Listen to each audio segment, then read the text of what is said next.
I gotta say, on second viewing, this trailer actually gives away quite a bit of the story. Well, a lot of Shang-Chi's story.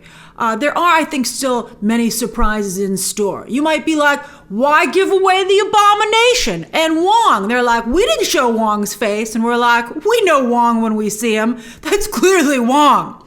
And Fang Foom. Who gives that away in like this early? I mean, of course, it's going to be revealed as soon as the movie plays anywhere. But still, however, I want to assure you not to be concerned, because from what I hear, they're going to be going a lot of rounds in this movie, so there are going to be a lot more fighters. Oh, I can't wait to see who else is here. This is a very good start. Forget 10 rings. I want to collect fighters. I'll do both. I think the movie looks like a lot of fun, I gotta say. I'm going to compare it a little bit to Snake Eyes and some... Well, I'll just say it here. I like this trailer, but I think Snake Eyes is a little bit better in my opinion. And it's just really a matter of personal preference. I'm not saying this trailer's bad. It's just, I think Snake Eyes just appeals more to me. It's a little bit darker, and again, I am slightly partial to DC, so I like that. And I just think that Henry Golding is not just a stronger lead actor than Simu Liu, but a much stronger lead actor than Simu Liu. Much stronger. So that's why I like both. But I think that trailer is a little bit more exciting. And they came out so close together, too. Same week. But luckily the movies have a pretty good distance apart. July and September. So they'll have a month in between the two of them. We'll see how long Snake Eyes plays. Snake Eyes looks real good. But this is a Shang-Chi discussion. Now, speaking of Shang-Chi, when the two coolest shots in your trailer have nothing to do with your lead character, you might be a little worried. I mean, look, it's hard to compete with Abomination, who is now, by the way, comics accurate. We'll talk about him more when we get to that shot in the trailer. Wong and Fang Foom, who impressively not only also is comics accurate, but is portrayed with respect. A lot of the times he's a comedic figure. I mean, it's Marvel. He might still be comedic in this movie, but in this shot, he's so super cool. So I love that. Now, I would think that most studios would be concerned if their lead actor, although some of you pointed out that Simu Liu was not particularly well received by Chinese audiences, and this movie, of course, needs to do well in China. They don't need another Mulan. So the trailer does kind of downplay Simu Liu and play up Tony Leung, who, of course, is a big star in China. So, but I mean, they can't change the movie. Simu Liu is still the star of the movie. And also, Marvel seems to be able to get away with almost anything. For instance, Iron Man 3, where the Mandarin was, they let Shane Black have a little too much creative control and he messed up the Mandarin. This movie is working to fix that. And I don't think those days are behind Marvel, because I think they're just days away from Black Widow having a very similar villain problem. With multiple of the villains in that movie, in fact. That's all we'll say until the movie releases. But, it'll be interesting. It'll be interesting. I always like to see what Marvel can get away with that no one else could. Now, let's break it down. We have a lot of really cool, interesting things to discuss. All right. So we start off with a shot of 5 of the 10 rings. And they're bangle bracelets. I gotta say, it takes a lot of confidence to make bangle bracelets work, man or woman, because they're 80s. They're very 80s. This is no longer current in fashion. Although apparently these bracelets are timeless for this family because of the power they've given them. They're cool, but every time I see them, I do kind of snicker a little bit and be like, you're wearing bangle bracelets, 10 bangle bracelets, and you're passing them off as extraordinary weapons. And they're like, they are extraordinary weapons. And I'm like, they are, but they're also weapon bangle bracelets. I'm not gonna lie though, if they sell these bangle bracelets at Avengers Campus, I will buy them and I will wear them. I hope we can get them in advance so I can wear them for all my Shang-Chi videos. I love my TVA jacket, although I think these bracelets would be just as noisy. But I'd wear them for one video. I mean, who wouldn't want them? Especially if I could get them if they sold them and they could light up. Oh, I'd really want them, actually. Oh, so I'm changing my mind on like Tony Leung is like, they light up. And I'm like, sold, love it. So let's go. So they start out there and he's talking to his son. And so there's the 10 rings flag. And it's been around for a long time. And he's like, it's made our family powerful for a very long time. Here we go. Here's a nice flashback. Show, don't tell. And I have to say, they are very cool. They're gravity-defying bracelets. I love that they're bracelets. And he's like, one day they'll be yours if you don't mess up. The pressure! The pressure! I don't know why his son, like, what happened? Who was raising him? I think he let the son spend too much time with, I guess, either his mother or the nanny, because you would think his son would be like, yeah, those bracelets are awesome, I want them. I mean, I've only spent a couple of minutes with him, and I love the bracelets. All right, so he's very unhappy. He's like, I'd rather live as a valet in the studio apartment, Dad. Kids. All right, so anyway, I think this door is very important because this door shows up multiple times in this trailer. So I believe it's the door to his mother's kingdom, right? I believe that his mother was like a marriage. I'm getting the vibe that it was a marriage of two powers, but his mother was like, I made a mistake, you're evil. And he's like, I only married you for the access to your power. And so maybe he feels his son could provide that.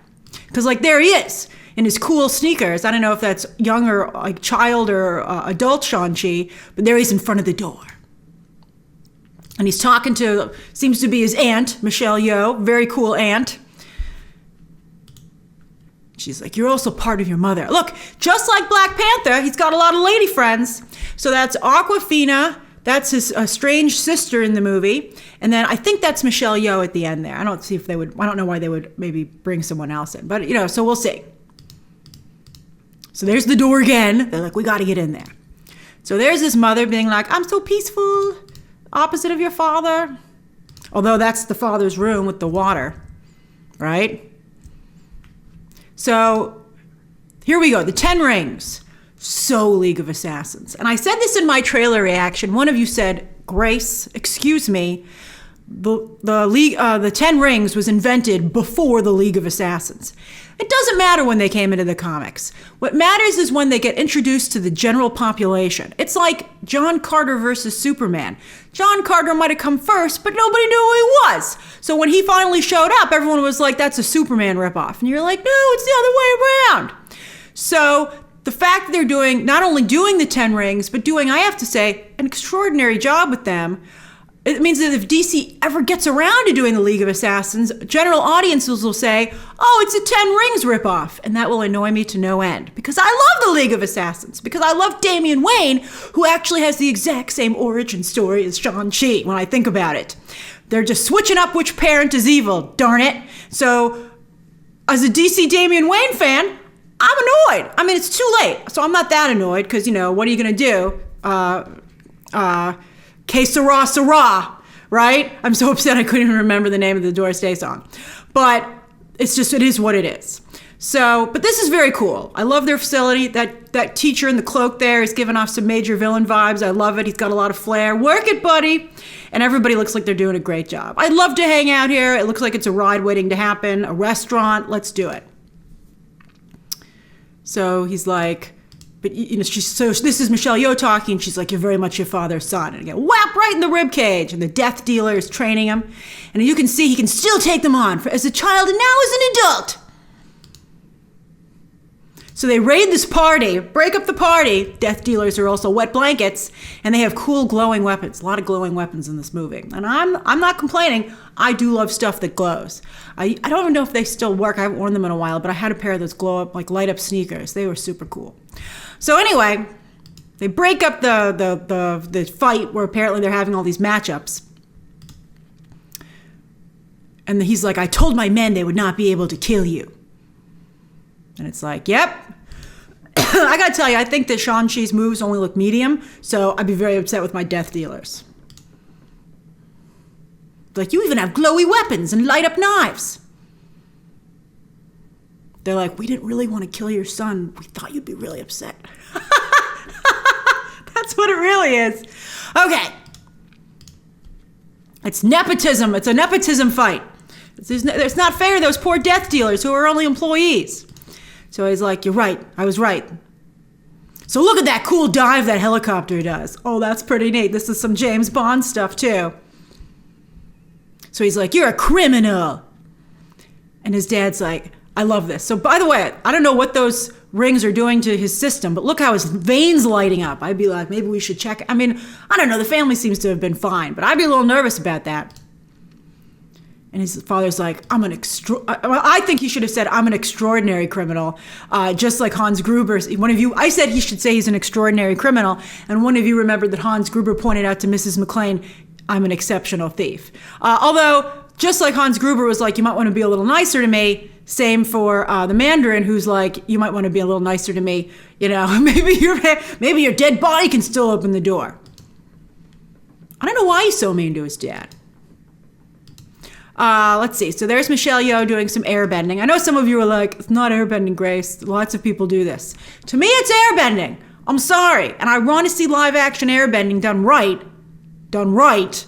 And so I get nervous when anybody else tries to take it over. That's a very pretty space, though. It's a very pretty space. I think those other flashback we saw, I think that the Mandarin might have killed his wife. So more bus fighting. So apparently, Shang-Chi can control the elements, maybe. I don't know how I feel about that. I think it should really just be about the 10 rings. Kevin Feige likes to keep it simple, but I guess he'll have good powers and bad powers.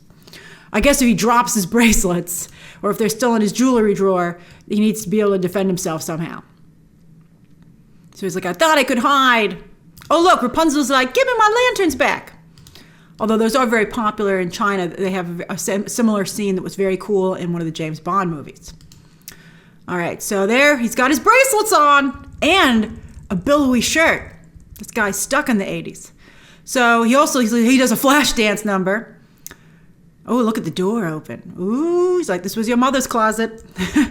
So there's Razor Fist, very literally named. I think the Mandarin seems like a nice dude. Although that might be Tony Leung's acting. He just seems like a swell guy. I'm like, look the way he's looking at you. Maybe he's sizing you up. Maybe it's all an act. But it's entertaining for me. So look, he has so much power. And look, so there I want a divorce. This also reminds me of the Sonic rings too, by the way. I think they got it. I think this was their divorce. So there's Razor Fist. Oh, and there's a giant cuddly lion that will soon be available, I'm sure, for purchase as a stuffed animal. Now, here you can see the 10 Rings fighters, the Death Dealers. And I'm not sure, are they all Death Dealers, or is like the main one the Death Dealer? So anyway, they're fighting off some other kind of warriors, which I believe are from his mother's organization. And they all have glowy things. Everybody gets a glowy weapon. You get a glowy weapon. You get a glowy weapon. And of course, they're different colors so we can tell you apart. So there he's fighting his sister, who I'm sure at that moment he doesn't know that she's his sister. We're like, come on, get in some bigger fighters. All right, so the Mandarin has shown up, and he came to this place, and he's got his 10 rings. Now, this is great. Look, it's Fang Foom. That's incredible that he's in this movie. And again, as I said, done with such respect. I love it. Does he have pants on like he does? That'd be funny. I would like him to have pants on, quite frankly, instead of the always very lucky shadowing as they do in most movies. So I think, Simu Liu, like lines like this, I don't think he does a particularly good job, unfortunately. Now look, they're fighting over the rings. Those are the 10 rings, and there's some of them in the middle, and they each are holding a few. So somehow, when Simu Liu uses them, oh look, those are the shoes that he was wearing. They're in front of that gate again. When Simu Liu uses the rings, they're gold energy, and when his father uses it, they're like bluish purple. So I guess the gold energy is good. So I guess the 10 rings light up differently, kind of like Infinity Stones, depending on who's wielding them. I find this very interesting. They're having a struggle for the bracelets. Can you just each take 5, maybe? 6 and 4? If you need to have an equal number on each wrist? They're like Shang-Chi and the 10 rings. Literally, we're literally fighting over the 10 rings. There's the Abomination. Now, he looks nothing like he did in the Edward Norton movie, which is still canon, even though Edward Norton got himself fired. Well, he quit, and Kevin Feige said, okay. But this is comics accurate. I was trying to figure out how this was, and I was like, that is the Abomination. And for some reason, he's got fins. Now, I know he's also going to show up on the She-Hulk show, because that's going to be a whole bunch of Hulks over there. So very interesting indeed. He looks great. The CGI on that is fantastic. And that's Wong. Look at Wong holding his own against kind of holding his own against the Abomination. He's like, don't tell Doctor Strange about this. And then I didn't like the way Simu Liu delivered that line at the end either. I really like Awkwafina. They downplayed her in this trailer too, which I feel is not cool, because who can have a problem with Awkwafina? She's fantastic. And then they're like, Labor Day weekend, go to the movies. And I think people will, for sure. I think for sure. Especially because I think Black Widow is going to underwhelm a little bit. So I think people are going to want to go and see like a big Marvel movie. And like, there are going to be other fighters. So it's going to be really exciting. I can't wait. So what do you think of the trailer? What are your guesses on the story? What do you think of the Mandarin? Do you think he's really that bad a guy? What do you think of Simu Liu as a lead? What do you think of the Abomination? Share your, maybe Wong, I think, Wong's got to, how can Wong not win that fight? I don't think Wong can be in the movie if he doesn't win the fight. I think he's going to win. All right, so who do you think is going to win? All right, share your thoughts down below, subscribe today, and of course, as always, you can check out some more videos right now.